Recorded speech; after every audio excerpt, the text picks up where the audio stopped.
Indo Bangladesh সীমান্ত সংলগ্ন এলাকায় একটি মর্টার শেল উদ্ধারকে কেন্দ্র করে ব্যাপক চাঞ্চল্য ছড়ায়। সোমবার সকালে শিলিগুড়ি সংলগ্ন ফুলবাড়ি সীমান্তের ইমিগ্রেশন চেকপোস্ট ঘেঁষা ট্রাক পার্কিং এলাকায় ওই মর্টার শেলটি উদ্ধার হয়।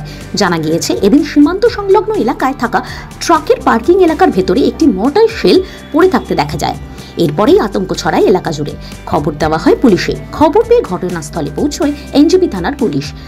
ঘটনাস্থলে পৌঁছে এলাকাটিকে ঘিরে ফেলে। পাশাপাশি খবর দেওয়া হয় সেনাবাহিনী ও বিএসএফকে।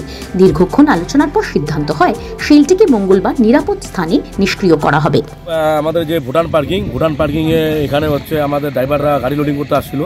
আসার পরে এখানে হঠাৎ করে একটা লোহার বড় টুকরা দেখতে পেয়ে ওনারা আমাকে ফোন করলো। তো আমি আসলাম, এসে দেখি এটা মোটর সেলের মতো লাগছে আর কি। তো তারপরে তো আমরা পুলিশ প্রশাসনকে ফোন করলাম, ওনারা এসে দেখলো এটা অরিজিনালি মোটর সেল, প্রায় 1 ফুটের মতো বড় হবে আর কি। তো এর আগেও কি উদ্ধার হয়েছিল? এর আগে এখানে একটা পাওয়া গেছিল।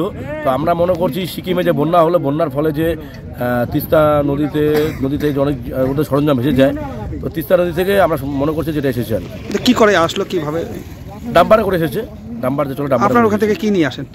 ডাম্পার ওখান থেকে আপনার হচ্ছে বোল্ডার আসে, মিশালি আসে, বালি আসে, সেখান থেকে মধ্যে ঢুকে এসেছে। এর আগেও কি উদ্ধার হয়েছিল? এর আগে একটা পাওয়া গেছিল। এটা নিয়ে দ্বিতীয়বার সেম জিনিস, একই জিনিস পাওয়া গেছে। আচ্ছা, বলুন যে এটা যদি কোনো কারণে বাস্ট এখানে হতো তাহলে কি ক্ষতি আশঙ্কা? অবশ্যই ক্ষতি হতো। এখানে আমাদের গাড়ি ঘোড়া লোড হয়, বাংলাদেশের উদ্দেশ্যে যায় এখান থেকে। তো সেক্ষেত্রে ড্রাইভাররা প্লাস খালাসি টালাসি অনেক লোকজন এখানে যাওয়া আসা করে। তো সকলে একটু আতঙ্কিত হয়ে আছে। তা আমরা পুলিশ প্রশাসনকে এটাই বলবো যে এনারা এখান থেকে উদ্ধার করে নিয়ে এটা এখান থেকে চলে যাক, তাহলে আমরা একটু আশ্বাস পাবো। আপনার ওখান থেকে কি নিয়ে আসেন? এই মালগুলো কোথা থেকে নিয়ে আসেন? এগুলো তো আমাদের উদলাবাড়ি থেকে আসে। বালিপাথর। এখানে কি করা হয়?